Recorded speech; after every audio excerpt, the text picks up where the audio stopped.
Hello friends, welcome back to my channel. और आज का जो हमारा टॉपिक है वो है टॉलमैन रिसर्च और टॉलमैन वर्क इन साइकोलॉजी या the Tolman theory of latent learning. तो टॉपिक को स्टार्ट करने से पहले मेरी आप सभी से एक रिक्वेस्ट है कि अगर आप हमारे चैनल पर नए हैं तो चैनल को सब्सक्राइब करके बेल आइकन को प्रेस कर दीजिए ताकि जैसे ही हमारी कोई न्यू अपडेट है आप तक उसकी नोटिफिकेशन जल्द से जल्द पहुंचे।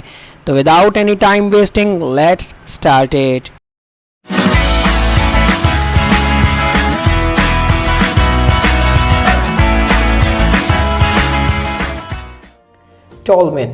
टॉलमैन का जो साइकोलॉजी में वर्क है वो क्या है, उसकी क्या रिसर्च है या उसने जो थ्योरीज दी हैं वो क्या है, इसको जानने से पहले हम टॉलमैन की अर्ली लाइफ पीरियड के बारे में थोड़ा सा डिस्कस कर लेते हैं। टॉलमैन की जो ओरिजिनली एकेडमिक स्टार्टिंग थी, मतलब जो उसने जहाँ से स्टडी की थी वो Massachusetts institute of technology MIT से इसने फिजिक्स, मैथमेटिक्स एंड केमिस्ट्री में स्टडी की थी। अब आप ये सोच रहे होंगे स्टडी तो इसकी किसी और सब्जेक्ट में है, तो ये साइकोलॉजी की तरफ कैसे आया? तो मैं आपको बताता चलूँ। ये दरअसल विलियम जेम्स की लिखी हुई book the principle of psychology पढ़ने के बाद इतना इन्फ्लुएंस हुआ कि इसने अपनी स्टडी को चेंज कर लिया। ये साइकोलॉजी की तरफ आ गया। साइकोलॉजी की तरफ आने के बाद इसने हार्वर्ड यूनिवर्सिटी में अपना एडमिशन करवाया और वहाँ पर ह्यूगो मंस्टरबर्ग्स लैब में एज अ वर्क भी किया। ये जेम्स से इतना मुतासिर था, एक तो ये मतलब जेम्स के वर्क से इतना मुतासिर था कि ये साइकोलॉजी की फील्ड में आया, और दूसरा बाद में इसने खुद ये कॉन्फेस किया, इसने खुद ये कहा कि मैं कुर्ट कोफा और कुर्ट लेविन जो कि बेहतरीन one of the most famous gestalt psychologist हैं, उनकी वजह से उनसे ये बहुत ज़्यादा इन्फ्लुएंस है। अब टॉलमैन ने अपनी जो ग्रेजुएशन और PhD वो 1950 में उधर से यानी हार्वर्ड यूनिवर्सिटी से ही कंप्लीट की। अब आते हैं जी टॉलमैन की जो ओरिजिनल थ्योरी थी या उसकी जो कंट्रीब्यूशन थी वो क्या थी। टॉलमैन दरअसल अपनी एक थ्योरी की वजह से मशहूर है जिसे रैट एंड मेज थ्योरी भी कहते हैं। इसका ये जो वर्क है वो इतना मतलब इतना नॉलेजेबल, इतना प्योर और साइंटिफिक था कि इस वर्क ने बिहेवियरिस्ट जिन्होंने स्टिमुलस रिस्पॉन्स पैटर्न थ्योरी के बारे में बताया था कि हम अपनी लाइफ में जो चीज़ें सीख रहे हैं वो स्टिमुलस रिस्पॉन्स थ्योरी की वजह से सीख रहे हैं। इसका जो वर्क था बेसिकली जो रैट एंड मेज थ्योरी है वो इस तरह से है कि एक क्लासिक एक्सपेरिमेंट किया गया जिसमें एक रैट यानी एक चूहे को एक मेज मतलब एक भूल भुलैया होती है, एक पजल टाइप होती है, उसमें रैट को छोड़ा गया। रैट ने 1-2 दिन उसमें प्रैक्टिस करने के बाद उस रास्ते से एक एसोसिएशन क्रिएट कर लिया।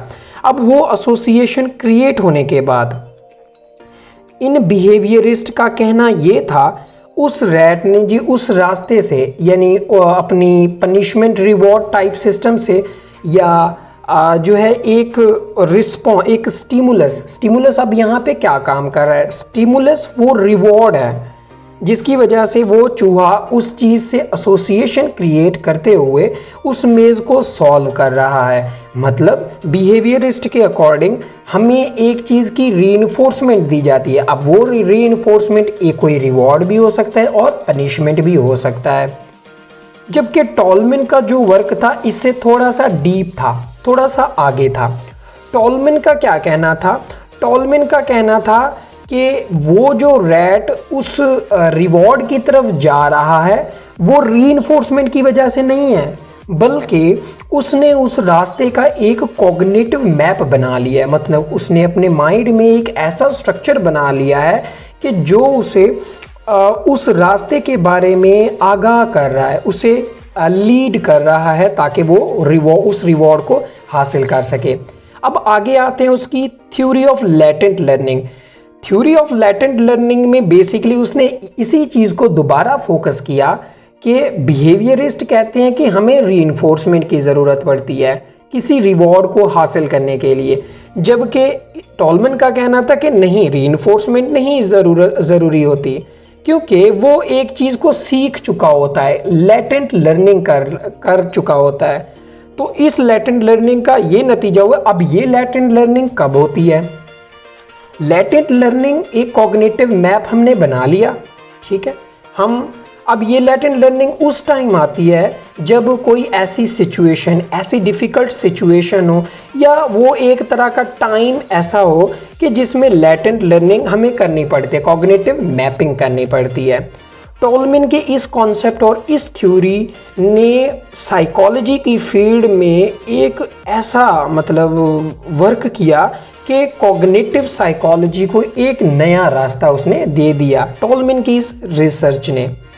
अब टॉलमन के इस वर्क ने मज़ीद आगे सक्सेस करता हुआ टॉलमन ने इतनी सक्सेस हासिल कर ली कि 1937 में टॉलमन को APA, अमेरिकन साइकोलॉजिकल एसोसिएशन का प्रेसिडेंट बनाने के लिए भी नाम दिया गया, और 1940 में ये psychological study of social issues का प्रेसिडेंट भी बना। उसके बाद 1949 में इसको as a American academy of arts and science के लिए इसका नाम दिया गया कि इसे प्रेसिडेंट उसका भी बनाया जाए।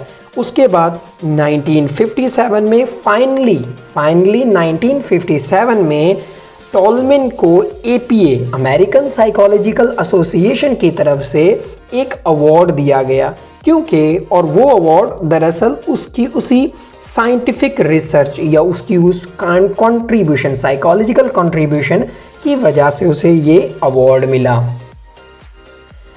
तो आज के टॉलमन के इस एपिसोड या इस सेशन या इस टॉपिक से हमने क्या सीखा? हमने इससे दो चीज़ें सीखी, एक टेम्परेरी सॉल्यूशन और एक परमानेंट सॉल्यूशन। किस तरह से? देखें, बिहेवियरिस्ट का कहना ये था ना कि हम चीज़ों को एसोसिएट करते हैं। अब यहाँ से ये चीज़ सीखने की ज़रूरत है कि हमें कौन सा सॉल्यूशन चाहिए, टेम्परेरी या परमानेंट सॉल्यूशन। वो किस तरह से कि हमारी लाइफ में प्रॉब्लम्स तो बहुत सारी आती हैं, हम जो है चीज़ों को सीख रहे हैं एसोसिएट करके, एक चीज़ को दूसरी चीज़ से रिलेट करके। अब ये एसोसिएशन हमारा टेम्परेरी होता है। क्यों टेम्परेरी होता है? क्योंकि हम चीज़ों को उसी टाइम रिलेट करते हैं जब हमें कोई चीज़ चाहिए होती है, हमें कोई रिवॉर्ड चाहिए होता है, और उस रिवॉर्ड की वजह से हम उस रिवॉर्ड के लिए या उस चीज़ के लिए, उस गिफ्ट, उस गोल के लिए रीइंफोर्स होते हैं। अब रीइंफोर्समेंट में फिर हम चीज़ों को एसोसिएट करते जाते हैं। अब देखें, जब हमें वो गोल मिल जाता है तो हमारी वो एसोसिएशन, वो लर्निंग ख़त्म हो जाती है। तो क्या ये टेम्परेरी नहीं हुई? अब टॉलमन की उस परमानेंट सॉल्यूशन की तरफ आते हैं। टॉलमन कहता है कि हम चीज़ों की कॉग्निटिव मैपिंग करते हैं, क्योंकि कॉग्निटिव मैपिंग में हमें किसी रीइंफोर्समेंट की ज़रूरत नहीं पड़ती। जब हम अपनी लाइफ में कॉग्निटिव मैपिंग के इस असूल को अपनाएंगे तो उससे क्या होगा कि हम डिफ़िकल्ट टास्क में उस रैट की तरह, हम डिफ़िकल्ट टास्क में उस कॉग्निटिव मैप जो हमने चीज़ें सीख ली हैं उसकी वजह से वो एक्सपीरियंस हमें लीड करेगा एक बेटर सॉल्यूशन निकालने में। तो क्या ये परमानेंट सॉल्यूशन नहीं हुआ? आप अपने इस स्टडी को सोचिएगा, या इस टॉपिक को सुन के इस पॉइंट को ज़रूर सोचिएगा कि क्या हमें अपनी लाइफ में प्रॉब्लम्स को हल करने के लिए वो टेम्परेरी सॉल्यूशन चाहिए या टॉलमन की तरह परमानेंट सॉल्यूशन चाहिए, जहाँ पे हमें कोई रिवॉर्ड मिले या ना मिले, हम एक चीज़ को सीखते जा रहे हैं। तो उम्मीद करता हूँ कि टॉपिक आपको पसंद आया होगा। तो मिलते हैं फिर हम नेक्स्ट वीडियो में नेक्स्ट इन्फॉर्मेशन के साथ। तब तक के लिए बाय बाय।